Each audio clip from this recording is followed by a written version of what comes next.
Welcome into the PHNX D-backs podcast. My name is Jesse Friedman. I am the vice mayor of PHNX, and today I am joined not by the former mayor of PHNX, Derek Montilla. He is off doing something or other today. We never really know where Derek is when he's off. But we have Mr. Electric Shawn DePaz back on the show.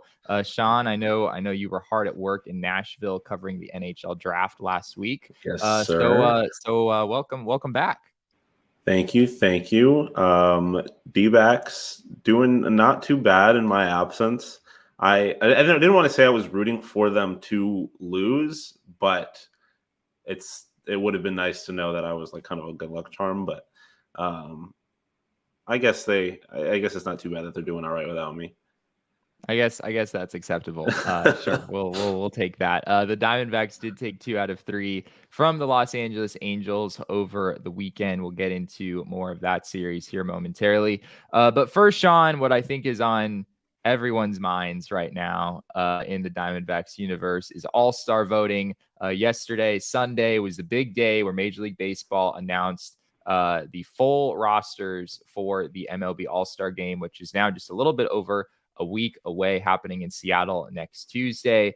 And Shawn, it wasn't great for the Arizona Diamondbacks. I guess it was good from Lourdes Gurriel's standpoint. He's the guy that we talked about is probably not deserving the All-Star nod at this point. But outside of Lourdes Gurriel making it, the Diamondbacks did get Zach Gallen in there. Corbin Carroll, of course, we've already talked about him. He made it as a starter. The D-backs just have those 3 representatives, of course.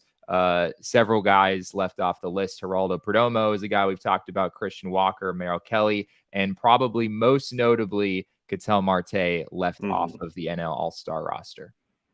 Yeah, I mean, I was talking about this a little bit on bets. It's hard, especially considering where the team was last year, to sit here and want to complain about having 3 All-Stars and feeling like you were snubbed. But at the end of the day, it does kind of feel like there were, with a team as good as the Arizona Diamondbacks, they should have had maybe a little bit more representation, like a team like the Braves. I understand that it's an all-star game and it's for the fans and you want to put the stars in it, but I don't know, like, this is how you make stars. You put them in the all-star game. It's kind of like a self-fulfilling prophecy if you look at it like that. So I definitely feel like, specifically like you mentioned, Ketel, it's definitely a weird feeling because I didn't expect Lourdes to be there at all. So to have someone that was unexpected is nice, I guess, but still, at the end of the day, it is a little bit of left a little bit of a weird taste in my mouth.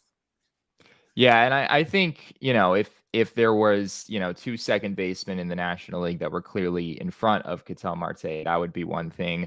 But that was not really the case. I think everyone knew that Luis Arraez deserved to start. But Ozzy Albies against Ketel Marte, Shawn, I know we have a graphic that shows those 2 guys and their stats this season. I tweeted about it yesterday. Looking at these numbers, Shawn, a little hard to make the case for Ozzy Albies. You see Ozzy Albies, this was entering yesterday. Albies was at 259, 311, 500 for his slash line. Ketel Marte at 289, 369, 508. So Ketel better across the board. Ketel is a 136 WRC plus compared to 112 for Ozzy Albies. Some of the counting numbers are pretty comparable. Obviously, Albies has had no shortage of RBI opportunities being in that Atlanta Braves lineup. But, you look at wins above replacement, Ketel Marte entering yesterday at 2.3 compared to Ozzy Albies at 1.8. Frankly, Shawn, looking at these numbers, there's really just no case to be made that Ozzy Albies should have made it over Ketel. And I think that's what Diamondbacks fans understandably are most frustrated over right now. Yeah, I mean, yeah, I don't know. You look at it from basically any perspective outside of a popularity contest. Ketel Marte should be in this All-Star game over Ozzy Albies. I mean, even I think when you look at it from a perspective of like value to the team, Ketel wins in that regard too. Even if you look at it from kind of a more intangible perspective. So sure, it is definitely, I think, like I was saying, unless leaves a weird taste in your mouth, and this is ultimately the biggest reason why, because especially when you consider kind of what Ketel Marte went through last year, you would like to see him be rewarded for having this great of a season. It's a great season in a vacuum, but especially in that context. you would like to see him be rewarded, and he was not. And it does just feel like he wasn't, because he plays in Arizona and Ozzie Albies plays in Atlanta, and that's unfortunate.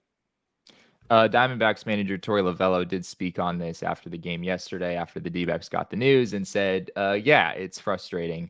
I think Torey also pointed out that the timing of the vote might have been a factor in this, as I believe players cast their votes a week or two ago, and Ketel obviously has been on a tear here over the last 7 to 10 days. And so, maybe some of that wasn't factored in. Brady said in the comments, there is a rule that every team gets one player. This is true. There should also be a rule to limit the number a team gets. Yeah. It's an interesting suggestion. I believe the Atlanta Braves have 8, which is just comical and kind of ridiculous. It is basically almost their entire starting lineup is in the All-Star game, which is really crazy.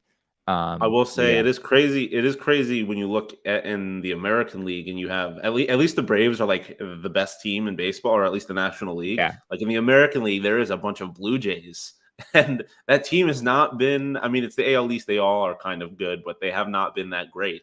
And if I'm in the AL, if I'm, I don't know, Wander Franco, I am definitely sick to my stomach over what's happening over there. But I guess that's not really our problem. Yeah, we'll get into some more snubs around the league a little bit later in the show.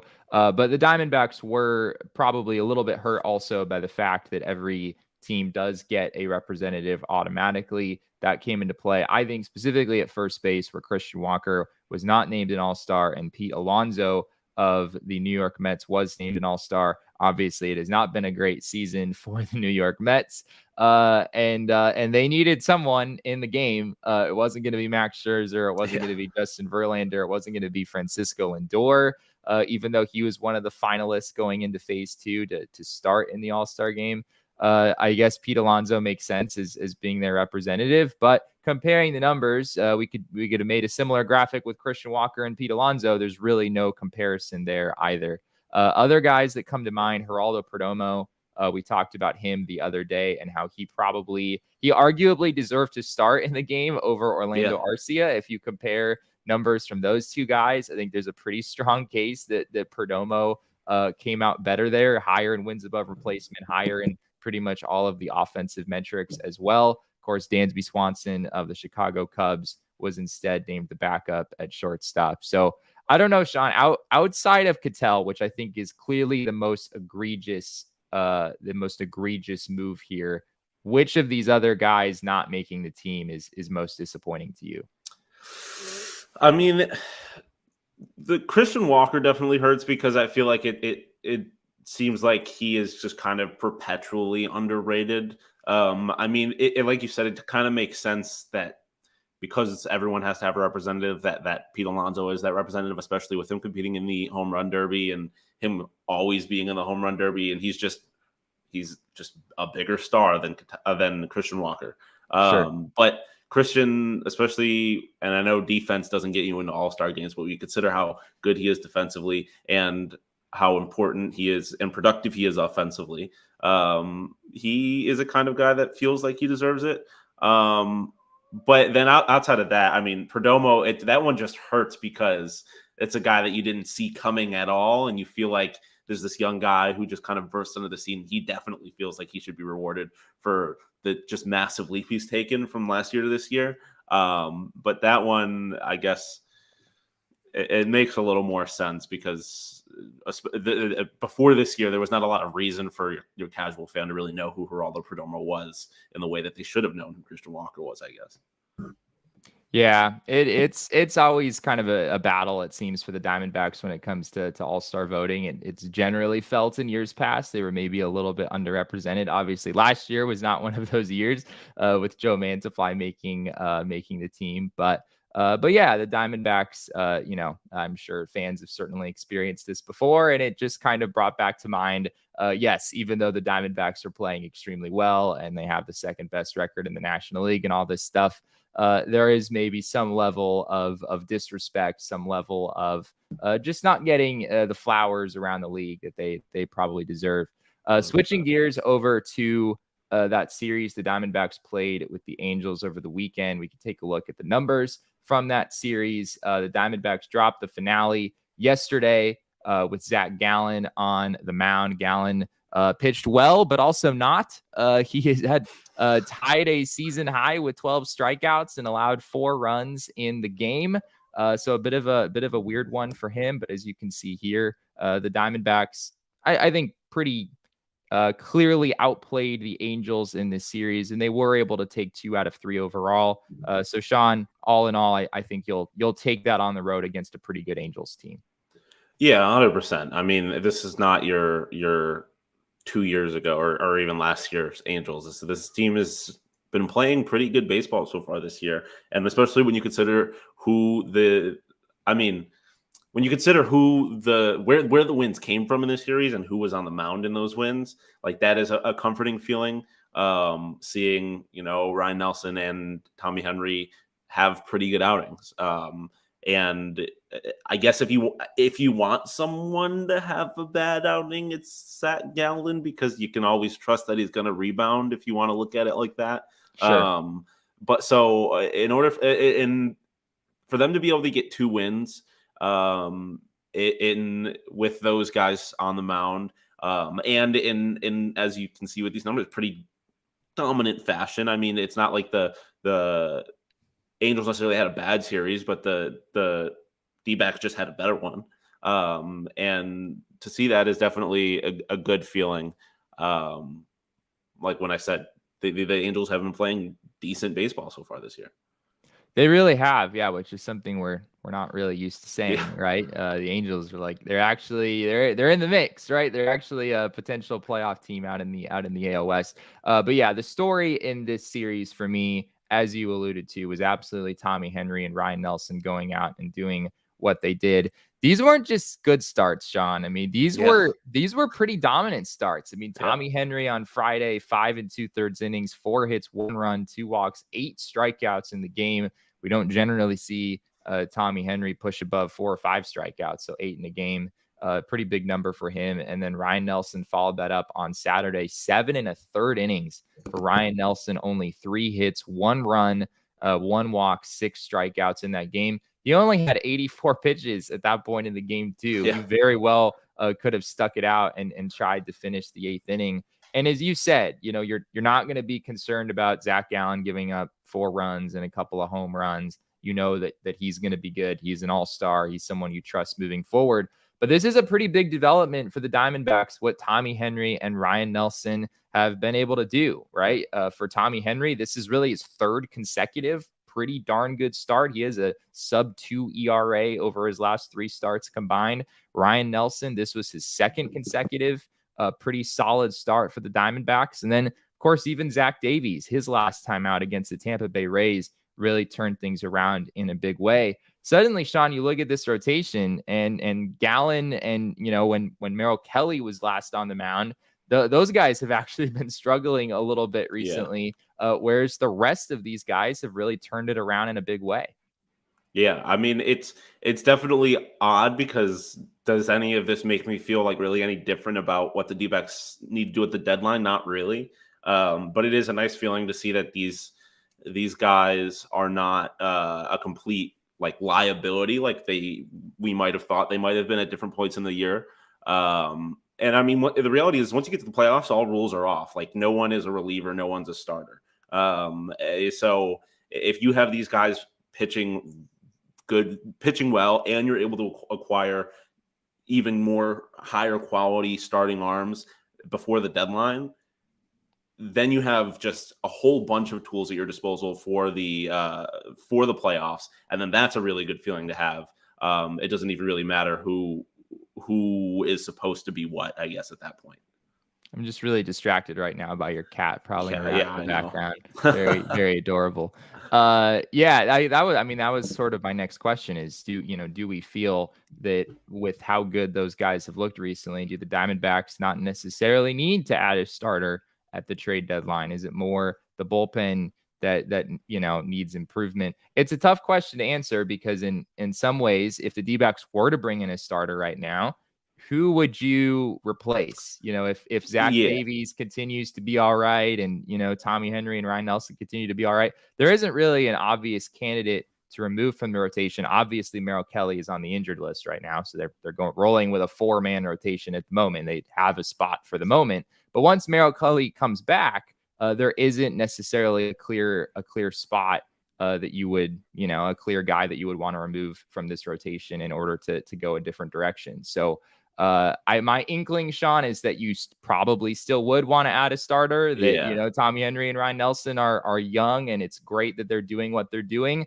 But you kind of feel like it would sort itself out if the D-backs were to bring in another veteran arm, a true number 3 starter type, and go from there.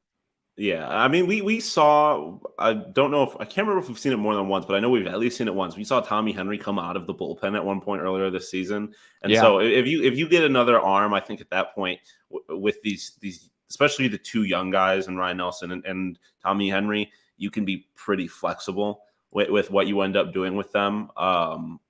Whether that's, maybe turning one of them, maybe using them kind of together, turning one more into an opener and using another one out of the pen type of thing. However you want to manage that. I'm not worried that they couldn't figure out a way if they were to acquire another starting pitcher at the deadline. It does seem a little crazy to be like, oh, the D-backs don't need a starter because they've gotten, 2 good starts from some of these guys. I think we're maybe conditioned to set a little bit of a lower bar for those guys based on how they've performed up to this point in the season. Elsewhere in that Angels D-backs series, Shohei Ohtani and Mike Trout had a couple of pretty fascinating series against the Diamondbacks. Ohtani was only 2 for 10 in the series. The D-backs sort of held him at bay, but those 2 hits were both home runs, and one of them was, I believe, 493 feet, which is the longest home run in baseball this season. And then he got Kyle Nelson in the Sunday game for, I believe that was 454 feet. So a couple of tape measure shots for Shohei Ohtani in the series. Mike Trout, also kind of an interesting series, 3 for 11. So decent production from him, but he had 7 strikeouts. Diamondbacks really were able to get to him. Both Zach Gallen and Ryne Nelson were really having their way with Mike Trout in those games. But of course, Trout did hit a home run of his own. So I don't know, Shawn, 5 for 21 with 3 homers between those 2 guys. I guess you kind of feel like you took care of business there. Yeah, giving up 2 home runs to Shohei Ohtani in the series is almost at this point almost feels like you got off lucky.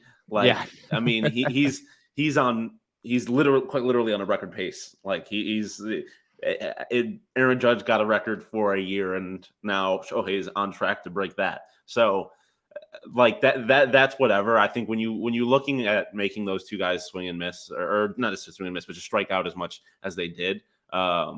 That is a massive victory. You'll take that any day of the week, especially when it is leading to wins. I think Shohei Ohtani slugged like 950 in the month of June. He had a just absolutely ridiculous month of June. Looking at the comments here, Connor said, is there any concern about Gallen? He really hasn't been great in a few weeks now. It's a fair point. He's definitely taken a bit of a step back. I would say pretty minimal concern there. His stuff was up yesterday. He was throwing some 95s and 96s against the Angels in that game, 12 strikeouts. And honestly, his biggest mistake, I guess, from a results standpoint, the pitch to Mickey Moniak that went for a 3-run homer. If you go back and look at that pitch, it was a curveball, maybe a little bit higher than he would have wanted it to be, but not really alarming. The one thing I will say about Gallen is that he really hasn't had a changeup in a long time. He just has not had a feel for that pitch in a pretty long time at this point. The curveball's been a little bit hit or miss. The cutter slider, he's kind of backed off of it. That pitch also was hit for a home run. I believe that's the Mike Trout homer. So yeah, the secondaries haven't been as good for him recently, but Shawn, it's just hard to really feel too concerned about Gallen when, 12 strikeouts and his velo's up. And I don't think there's really any concerns there.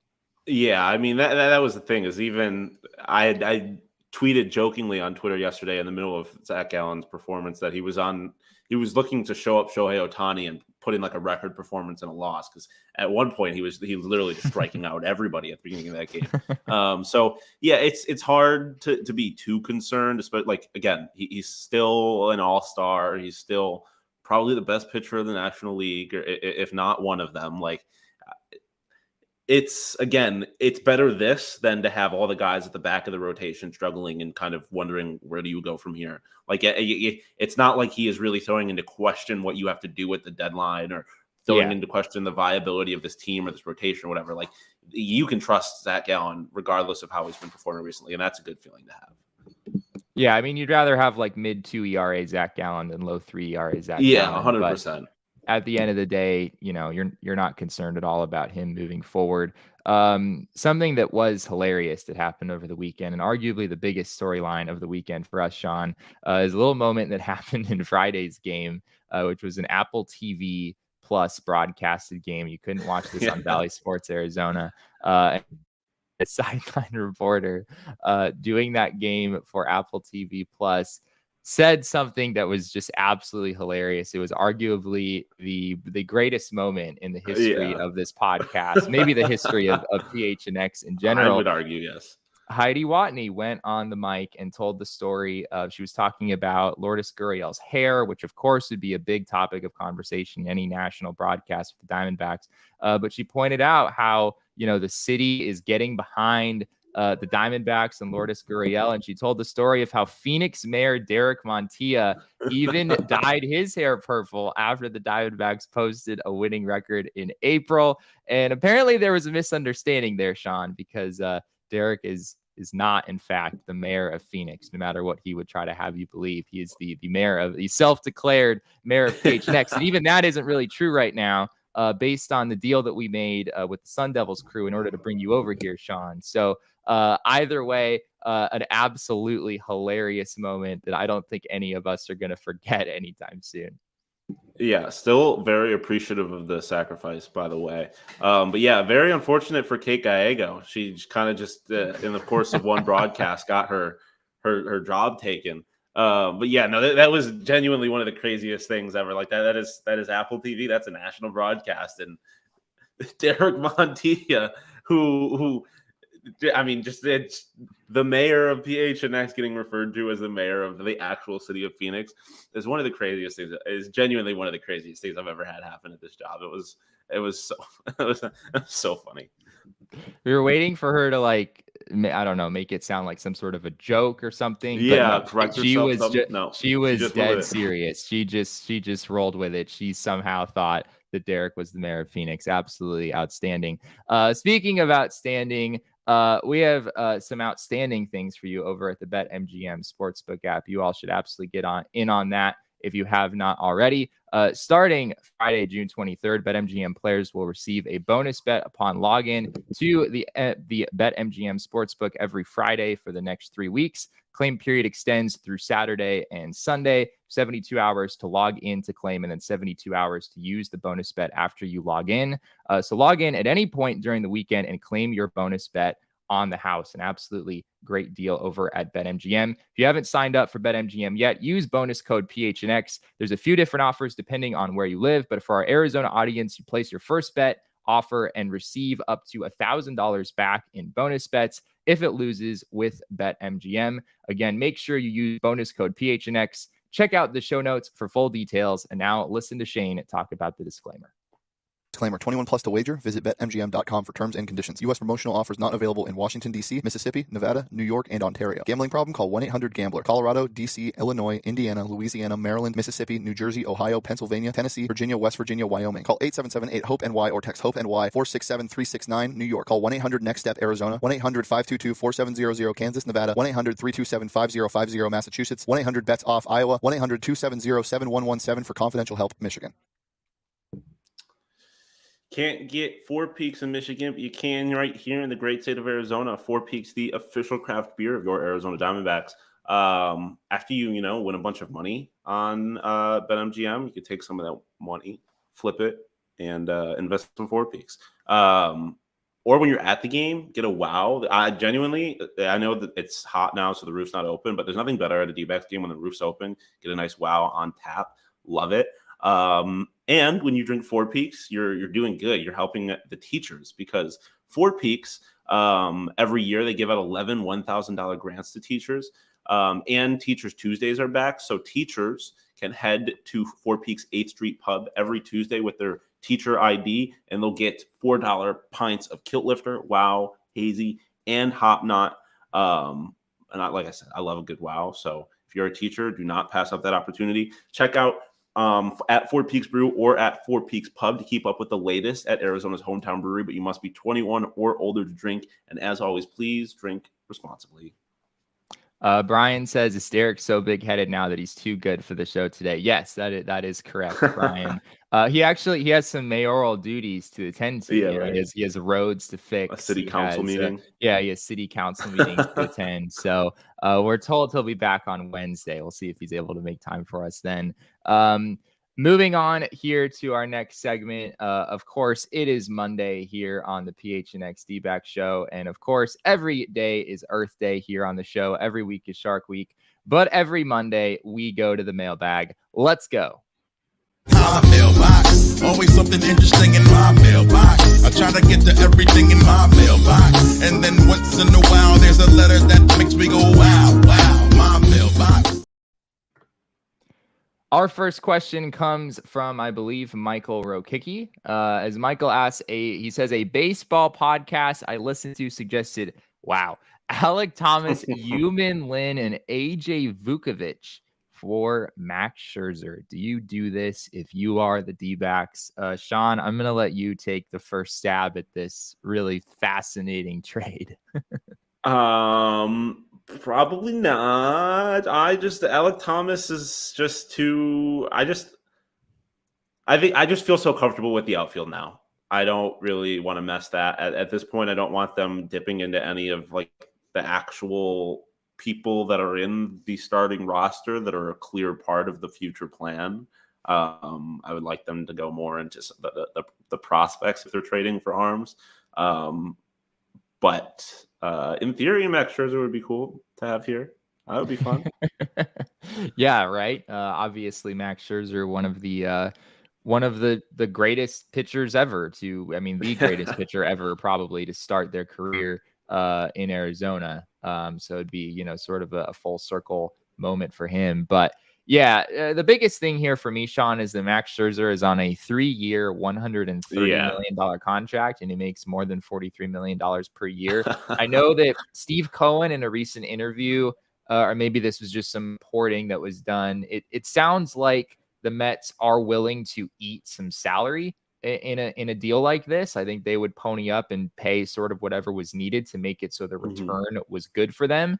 But yeah, I mean, how much of this are they realistically going to eat? Because for the Diamondbacks to actually be in play for this move, I don't know if they would be willing to accept more than about, $10 to $15 million per year, which is like a third or less than a third of what Scherzer is actually making. So that seems like a pretty big obstacle here for me. And obviously, it's Max Scherzer, and it's Max Scherzer, but it's not like he's been Max Scherzer this year necessarily. He's got a 3.87 ERA. Like you make that trade with the hope that he gets back to being Max Scherzer, but I'm not sure that the Mets are really willing to let him go for anything less than what old Max Scherzer is worth, right? Like, I'm not sure they're going to really be taking a loss on Max Scherzer because he's had a bad year. So, or bad year by Max Scherzer standards. So I'm not sure that this would ever really make a whole lot of sense from either side for a handful of reasons.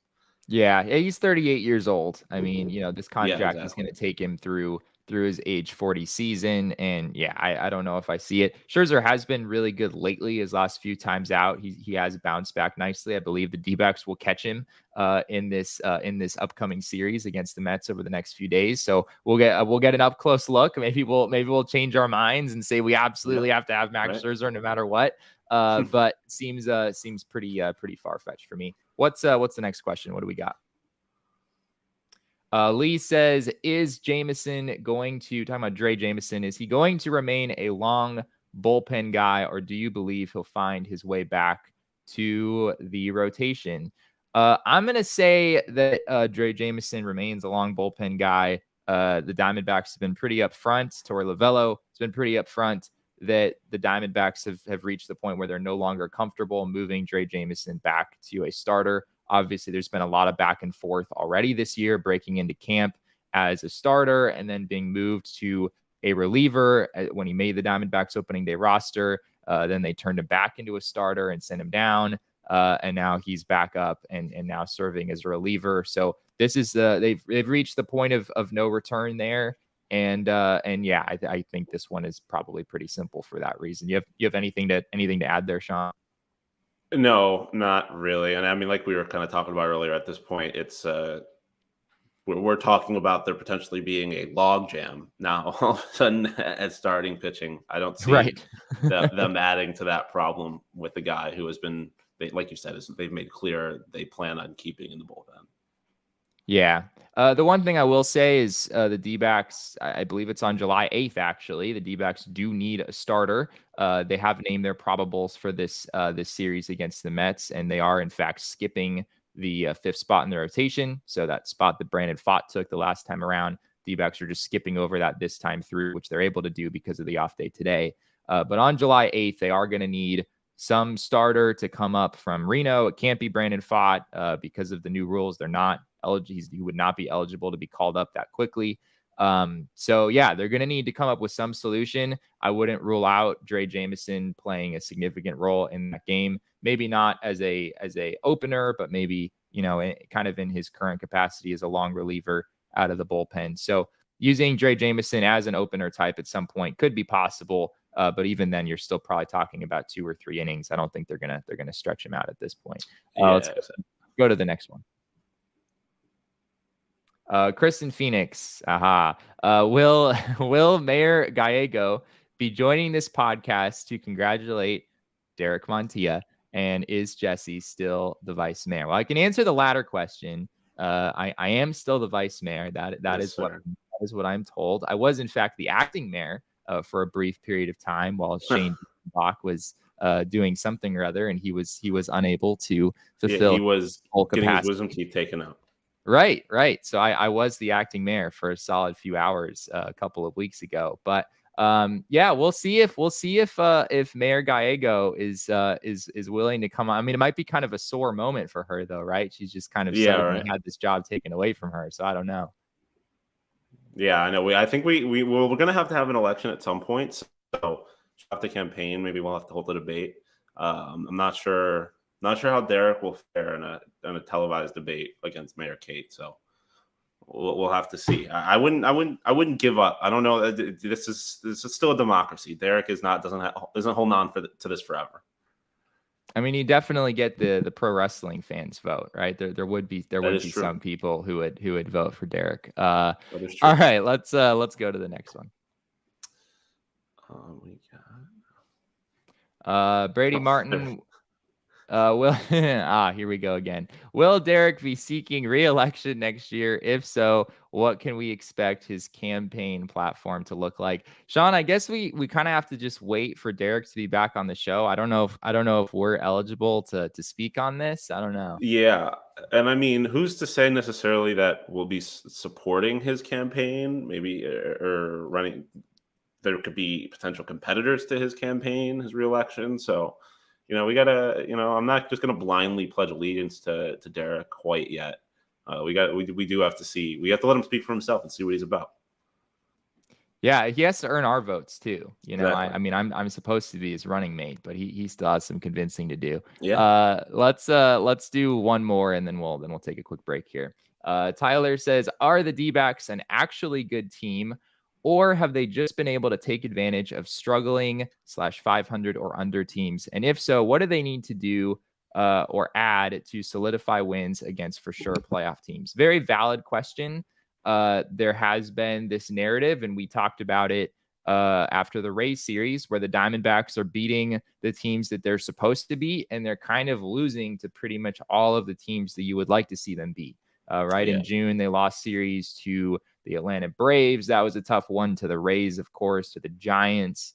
It has been something of a trend where the D-backs are taking care of business against the lesser teams around the league, and they're struggling. And at times they've looked a little bit overmatched against some of the other teams. Shawn, what do you say to this? Yeah, I mean, I think it depends on really how you're looking at this as like a good team. Are they a playoff team? I think absolutely yes. I think they are offensively gifted enough They have enough star power. They have enough good arms to be a playoff team. But if you're looking at this, it's like, are they good enough to be competing with the teams that are going to be playing in the World Series? Probably not, right? I don't think that was ever really, if you were being realistic about this team, how you ever really should have been thinking about them. Like, I think there was still a clear kind of gap between them and specifically the Braves, right? Is when you look at the star power and the talent that's on that team. And I don't think I don't think it's a gap that can't be bridged with a few major additions to the trade deadline. Like, I do think Sure. they are in a position to be competitive for a World Series, but as they sit right now, I don't think they are quite yet. So I think it makes sense when you see them again beating, like you said, beating teams that are supposed to be not quite competing against the teams that you would like to see them beat, maybe a little ahead of them in the standings, or around them in the standings. I think if you're looking, like I said, if you look at this team realistically, that should be kind of what you're expecting from them. It has felt, I mean, I know part of the question here was like, what would the D-backs have to add in order to get to the point where they are contending against these teams? It's felt like the lack of a really solid ninth inning option has been an issue, right? Scott McGough 100%. blew a save. The D-backs had a 2-0 lead against the Rays in the second game of that series. If they're able to lock that down, then you're looking at a series win over the Rays. Similar story with the Braves at the beginning of June. Miguel Castro blew a save in that series as well. That was the difference between losing that series and winning that series. Obviously, no bullpen is perfect, and even the best relievers are going to have their off days. But if you brought in a truly elite back end arm, I think you probably could turn some of those series losses into wins. The other thing I'll say is the D-backs are 24-24 against teams that are above 500, which isn't so bad, right? They're playing 500 ball against teams that are above 500. Obviously, they banked some of those wins earlier in the season against teams like the Dodgers and Padres before they had really hit their stride. Of late, it hasn't been quite as good, but I mean, they just took 2 out of 3 from the Angels, right? The Angels are an above 500 team. And, I think taking 2 out of 3 from them is an impressive accomplishment in its own right. So certainly something to monitor moving forward. I know that some people, I believe Cogs, maybe some others, were out in LA for that series. And we certainly hope that anyone doing a Diamondbacks road trip would be stopping at Circle K on their way out of town. We are so excited to partner with our friends at Circle K. Check out your local Circle K for the best coffee, beer, and snack selection and premium gas. They have all sorts of incredible deals available. They've got iced coffee for just $1.89, 12 packs of beer for just $9.99, Red Bull 12-ounce, 2 for $5.75 or 3 for $8, and the deals go on. Of course, if you visit a Circle K here in town, you might be lucky enough to see Derek on the screen inviting you to go inside and enjoy a Polar Pop, which of course is one of the best parts about going to Circle K. Make sure you're not missing out on all this great stuff. Right now, text PHNX to 31310 to join their SMS subscriber club and get a buy one, get one free offer on 32-ounce Polar Pops. Head to circlek.com/store locator to find Circle K's near you. Elizabeth in the chat saying that my cat's going to run for mayor. If my cat runs for mayor, she is going to beat Derek. I don't think it's even it's going to be an absolute landslide. And in part because my cat has the I don't know this for sure, but I'm just going to put it out there. My cat has the endorsement of the good people over at Pins and Aces. And the good people at Pins and Aces have my endorsement because they're just, let's be honest, the best golf apparel out there. And they're the official golf apparel of PHNX and ALLCITY and our Big Drive Energy podcast. So make sure you check them out wherever you get your podcasts. I love Pins and Aces. I love my custom Pins and Aces PHNX golf polo. I got it at Keep It 100 golf tournament a couple months ago. They make the best polos, hats, golf bags, and our favorite beer sleeves. It's a dope sleeve that you can, slide some beers in, throw it in your golf bag, maybe kind of discreetly bring the beers into the golf course, keep them cold. You know what I'm saying? So check out pinsandaces.com and use code PHNX to receive 15% off your first order and get free shipping. That's pinsandaces.com. Use code PHNX to get 15% off or 15% off your first order and free shipping. Back to the mailbag. What do we got next here, Shawn? Ooh, let's see here. Let's see. Jacob says, when it's time to add another starter to the 26-man roster, which, yes, presumably that time will come soon. The Diamondbacks have a 4-man rotation right now. Do the D-backs go with Kyle Lewis because of the right-handed bat, or do you choose the better player, Dominic Fletcher, even though his skill set is redundant? Very interesting question. The Diamondbacks are able to carry both of those guys right now, I would say, because they only have a 4-man rotation. So very valid. Once you get Merrill Kelly back in here, you're probably going to have to make a move with one of these guys. I don't know, Shawn. I would probably say that Dominic Fletcher fits the roster a little bit better as sort of the Pavin Smith replacement, a guy who can be in the lineup against righties and obviously has some defensive value as well. Kyle Lewis, the fit for me with Kyle Lewis is a little weird because the D-backs really don't seem to want to play him in the outfield. And when that's the case, if you've got a lefty on the mound, which is sort of the bread and butter for Kyle Lewis, you can have Lourdes Gurriel play left field, and then you can have Emmanuel Rivera or Evan Longoria at third base. And that leaves you with basically not being able to play both Kyle Lewis and both of your third basemen at the same time. You have to pick and choose. There's no way for the D-backs to have Gurriel, Longoria, Rivera, and Lewis in the lineup at the same time. And for me, that's kind of what Lewis would be here for. He's here to DH against lefties. But when he's in there against a lefty, it means that Rivera or Longoria are not in there. And I just don't really think that's an ideal fit. Yeah, again, these are good problems to have, but it just seems like another log jam. Like, especially because, like you said, they don't really seem to have much interest in playing him in the outfield. I think in theory, I would probably rather have Kyle Lewis. But I think, like, for all the reasons you laid out, Fletch just makes more sense. But I do think there's also a greater chance of Fletch being involved in some kind of trade if they're to make moves at the deadline. So that's fair. Perhaps that issue gets solved by itself. But I think as it stands now, like I said, for all the reasons you said, Fletch just seems to make a little bit more sense. It definitely, I can understand why the Diamondbacks wanted to get Lewis back up to the majors. He was really at a really incredible 2-week stretch down in Reno. And going into the trade deadline, as you're kind of evaluating what kind of pieces you might want to add, you probably want to know, like, can Kyle Lewis do what he's been doing in Reno? Can he do that in the majors? Because if he can, then maybe you adjust your approach at the deadline. Maybe you're not looking for a right-handed power bat, which is sort of what we've suspected the Diamondbacks might be pursuing. So makes sense to get him some opportunities. The Merrill Kelly injury sort of opened the door for that. But in the long term, still feels like Dominic Fletcher probably makes the most sense there. What else we got, Shawn? Shawn's doing double duty today, by the way, everyone. Damon is also not with us, so we are making it work. It's just Jesse and I. Brighton Bobbitt says, who are the biggest snubs from the All-Star game? Not just D-backs, because we definitely have a couple, which we've already discussed, but across Major League Baseball. Shawn, what do you think? Got any names that come to mind for you around baseball? Probably should have been All-Stars, but we're not.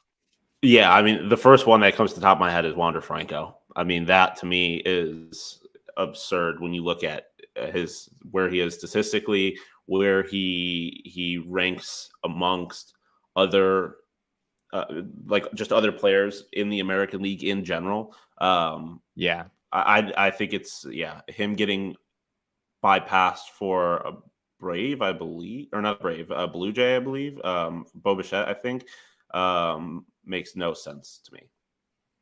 Yeah, that one was tough. Shortstop in the American League. There's a few interesting candidates. Franco, obviously one of them. Corey Seager was named the starter there, even though he hasn't played many games. There have been a few shortstops in the AL that are deserving. Franco and Bichette were pretty close for me. But I would probably agree that Franco should make it out of those two guys. Elsewhere, a really interesting omission is Fernando Tatis Jr. of the San Diego Padres. I believe Ken Rosenthal wrote a column today talking about how that sort of made a statement Don't be suspended for the first few weeks of the season. Don't use steroids. And we'll let you be an all-star. We don't really necessarily care how you play if you're going to put yourself in a position where you can't help your team for the first few weeks of the season. From a numbers standpoint, there's no question that Fernando Tatis deserved it, even though he did miss those few weeks. I mean, he's been frankly way more valuable than a guy like Lourdes Gurriel, even though he hasn't played in quite as many games. But yeah, that was an interesting one with him not making it for the San Diego Padres. Yeah, again, I'm not going to complain about that one for a number of reasons. And I am of the kind of the persuasion that, like you said, put yourself in that position. You kind of deserve what comes to you. Like this is a clear message that people weren't going to reward you for cheating and costing your team like that. So it is what it is, and especially because it is ultimately for the reason that Diamondbacks got Lourdes Gurriel in the All-Star game. I'm not going to complain about it at all. Yeah, I know Brewers fans were also doing the numbers comparison thing with Gurriel and Christian Yelich, arguing that Yelich should have made it over Gurriel, which is probably a fair point. We've been pretty upfront on this podcast that for whatever reason, Lourdes just used to have all of this notoriety around the league and get all of this attention that maybe he doesn't fully deserve with how he's played over the last month. But yeah, we could go on. I mean, I think Mitch Keller of the Pittsburgh Pirates and other guys that have really, really good season probably deserve to be in there. But unfortunately, there's only so many spots. So yeah, and that just kind of seems to be a thing that just sucks year after year, Shawn, is no matter how good the selection process is, there's always going to be guys that seem to be deserving that just don't get in there anyway. And a lot of it has to do with what we talked about earlier with this rule that Major League Baseball has where every team has to have a representative. Shawn, I want to take kind of go on a little tangent here with you for a moment. Do you think that Major League Baseball should nix that rule? Should we get past the point of every team having to have a representative? I don't know, because and this is so tough, because I think ultimately, from if I'm being unbiased, no, probably not, because this game doesn't mean anything and it's ultimately for the fans. But the reality of it in my mind is also that, if you're going to treat it like that, then stop putting All-Star games on Hall of Fame plaques. Stop counting that as something that makes players better than other players by their All-Star accomplishments when guys are getting robbed of that simply because of this rule, simply because Pete Alonso needs to be in the All-Star game because no one else needs. And not necessarily that Christian Walker necessarily 100% would have been that substitution, but for example, those kinds of things are preventing guys who deserve to have that recognition and would ultimately change how people look at them in the context of baseball history. If that's going to be a qualifier, then just the most deserving player needs to be there regardless of what team they play for. So I understand both perspectives of it, but I think I kind of lean towards it sucks when you're a fan of a team that sucks and you have no one at the All-Star game. That just sucks. Last year it was cool when Joe Mantiply was there. It made the All-Star game more interesting for D-backs fans. And I ultimately think that's the most important thing. So I guess I kind of lean towards keeping the rule, but I'm really not passionate about it. Passionate one way or the other. I would make the argument that if you are a fan of a team that's not very good, it is a little bit more. It is bizarrely more painful and embarrassing for you to have an all-star representative that doesn't deserve to be there and everyone knows it, right? If you're a fan of the Detroit Tigers right now and Michael Lorenzen is your all-star representative, right? I mean, I saw a tweet which pointed out something absolutely crazy to me. If you look at the ERA leaders in the American League and which guys in the American League out of their starting pitchers made the all-star roster, you've got the guy ranked first in ERA, you've got the guy ranked second in ERA, it goes all the way up to I think 8th in ERA. Those top 8 are all in, and then Michael Lorenzen, who ranks 28th in the American League, among qualified starters in ERA is just bizarrely in the game. And I don't know, if you're a Tigers fan, does it really improve the All-Star experience because you might get to see Michael Lorenzen, get a couple outs late in that game next Tuesday? I don't know. And even last year, like for Diamondbacks fans with Joe Mantiply, I think he was having a better season than Michael Lorenzen is having this year. Mantiply had a sub-3 ERA. He was having a good year. So I think that situation's maybe a little bit different. But I think if you're doing it for the fans, Shawn, I think you ultimately just want to serve the fans by putting the best possible product on the field. So that's just me. Yeah, no, that's completely fair. I really think it just depends on. I mean, I ultimately think depends on what kind of fan you are, right? Like if you're a more casual fan who really only knows your team, and the goal of this is to kind of grow the game, like, then yeah, I think it makes sense to have someone from every team. But if this is ultimately to serve the best interest of baseball, then yeah, you definitely just need to put the best players in there. And I think diehard baseball fans would probably look at it the same way. Elizabeth says, I only watched the All-Star game to see the D-backs. So so there's definitely fans like that. That's the thing. And I don't think any kind of fan is more valid than the other, obviously, right? So and I'm not gonna lie, like that's definitely, especially when I was younger, like that was the kind of fan I was too. Like I was really just watching to see my guys or certain guys, what have you. So it completely makes sense. I think, like Derek is suggesting, the other argument. This is a more interesting conversation, or not more interesting conversation, but a fascinating conversation to me. Like, should there be a limit? Because that's where I think you more get guys who don't deserve to be in the All-Star game. Is when teams just kind of get overloaded, like you see with the Blue Jays and the Braves. Yeah, it's a fair point. I mean, I feel like you shouldn't have to have a limit because if any team has 8 representatives like the Braves do, something went wrong in the selection process. Like you shouldn't need like some artificial limit in order to change that. There are guys that were selected this year for the Braves that clearly did not deserve the opportunity. That's the bigger problem in my mind. Yeah. Anyway, let's go on to the next question. Diamondbacks fan 900 on Twitter says, any idea why Zach Gallen has been so poor this season on the road? Yeah, Shawn, the narrative does kind of continue. Gallen did have that really good game against the Brewers in Milwaukee a week or two ago, but yeah, obviously the Sunday game wasn't his best outing, giving up 2 home runs and the 4 runs over 7 innings. Yeah, I mean, I don't know. I feel like this is kind of, and I would have to look into it more. This is kind of anecdotal just based on what I feel like I have been hearing. But I feel like a lot of good pitchers have just kind of struggled on the road this year. Like I feel like it's something you have seen a lot in baseball. And not that makes you feel any better about Zach Gallen's situation, but I don't know. I just think it's pitching is hard and it's natural to be more comfortable at home. So I don't really know. I obviously don't know what to make of his struggles. I obviously don't know why he's struggling.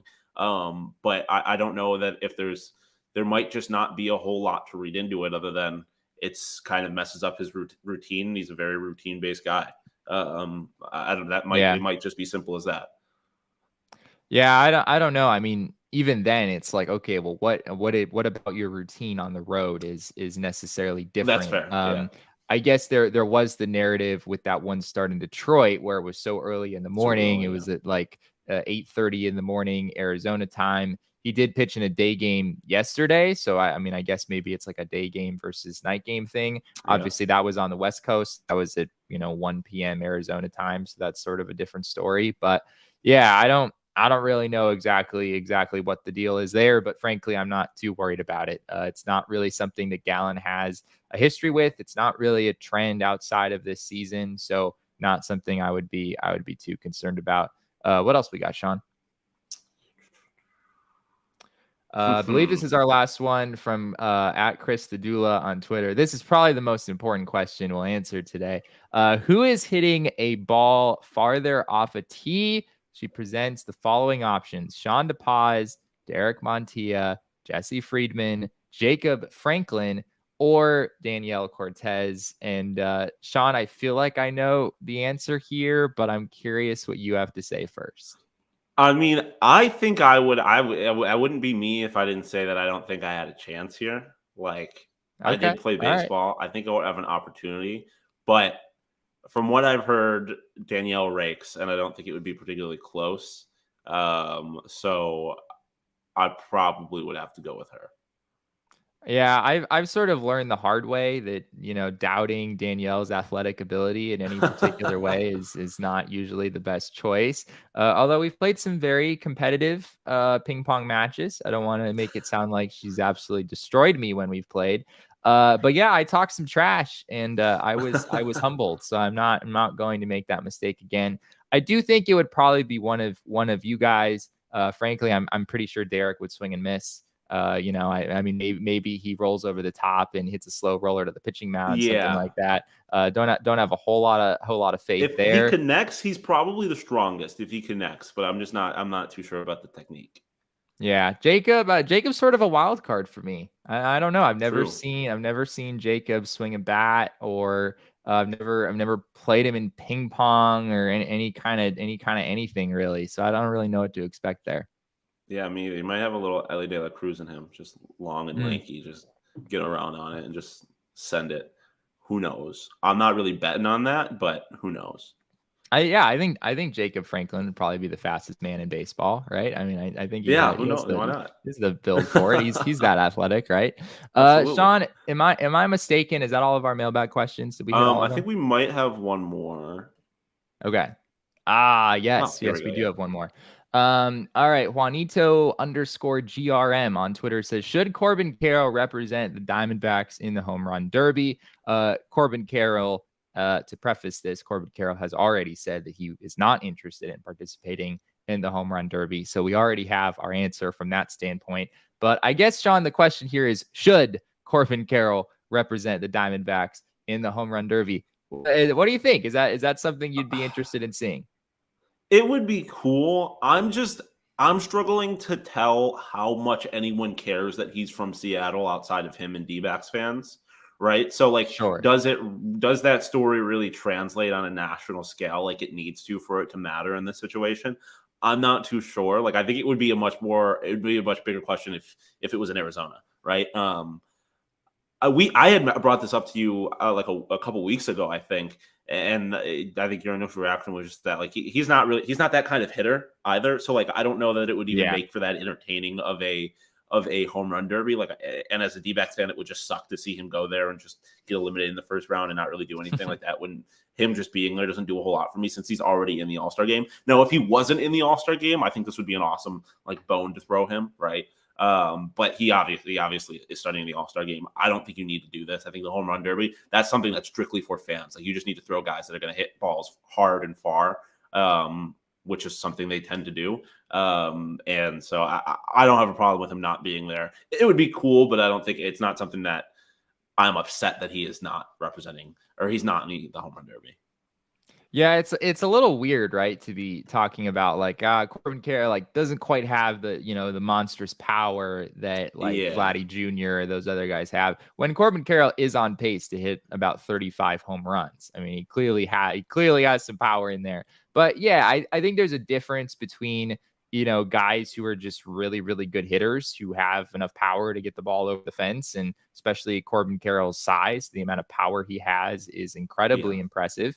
But yeah, like in the home run derby, you want the guys who are going to hit the ball, over the third deck. You want the guys who are going to hit it 480, 490 feet. And from what we know about Corbin Carroll, that's not really his game. He's hit a few tape measure shots this year, but most of his home runs are more of the wall scraping, more of the third to fifth row sort of variety. Yeah. And that just doesn't really play in the home run derby as well as a Vlad Jr. or Pete Alonso or one of those guys. Yeah, I mean, the reality of a home run derby is that as much as it is a feat of strength, it's a feat of endurance too. And if you're a kind of guy like Corbin who kind of has to muscle every single ball over the fence, you might hit a few off the beginning, but that's in order to do that for an entire tournament like that, or even an entire round, he is going to struggle much more than a guy like Pete Alonso or Vlad Guerrero or who have you, who can hit them a little more effortlessly. So again, I don't know that it would make for very good TV either as a baseball fan or as a D-backs fan, just kind of watching our guy get probably destroyed in a format like this. I don't necessarily want to say we get destroyed. Well, not destroyed, but he might get destroyed. To be honest, I don't know that. Yeah, he wouldn't be the favorite. I mean, it would be sort of like when Chris Young was in the home run derby way back in the day, right? Like, oh, this is kind of fun, but like, I don't know if this is gonna go very well. So yeah, and also, I mean, the other thing from a D-backs fan perspective is that Corbin Carroll just tweaked his shoulder. He did get back in the game on Sunday, but I think we're okay letting Corbin Carroll just take a couple hacks in the All-Star game 100%. and not worry about the home run derby. I released a Die Hard story this morning / last night. If you want access to our Die Hard written content, you should become a Die Hard today over at gophnx.com. If you become a Die Hard, you not only get my writing over at the site, which a lot of it is outside of the paywall, but some of the best stuff, like a mailbag story that I did today, is behind the paywall. You have to be a diehard in order to get access to that. Same goes for the writing of Gerald Bourguet, our Suns writer, Craig Morgan covering the Coyotes, all of the other incredible writers that we have over at gophnx.com. You want to make sure you get that weekly diehard only story from each of us.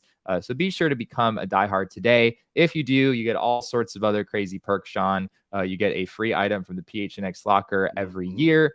You also get 20% off of all of our diehard or all of our events if you are a diehard. So we have a takeover coming at Chase Field here at the end of the month. You can join us on, I believe it's July 25th to watch the D-backs. More details coming on that soon, but you get 20% off all of those things as well if you're diehard. You also get a $50 Mountain Mike's gift card, which basically pays for the entire thing for your first year by itself. So pretty crazy deal. Be sure to go over to gophnx.com and lock that in now.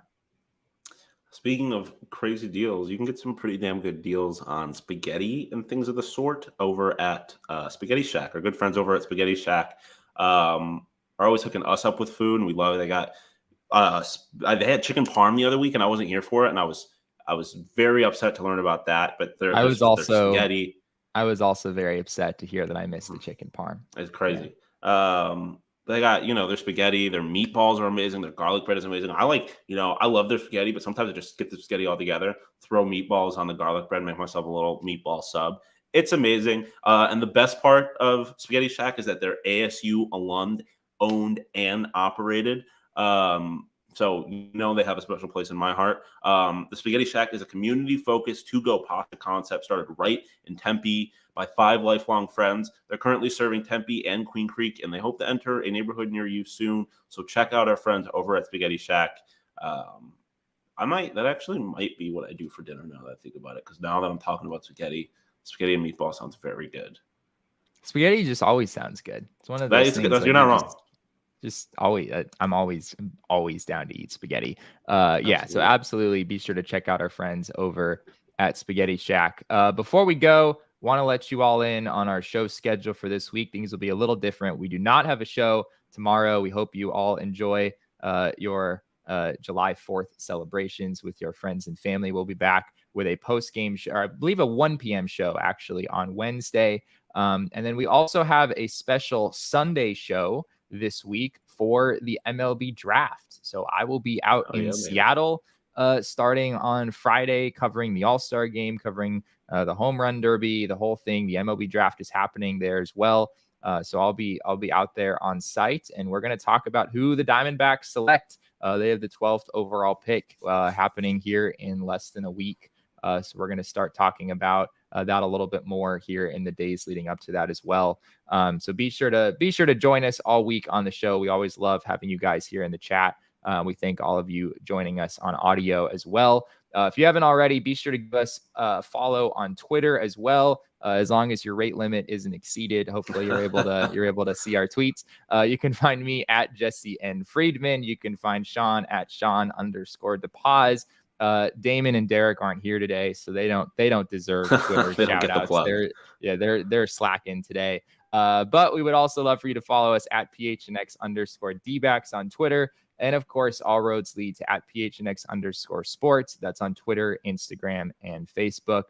Thank you all so much for being here on this Mailbag Monday. We really appreciate your time. And remember, kids, baseball is fun, but it's even more fun when Derek Montilla is the mayor of Phoenix.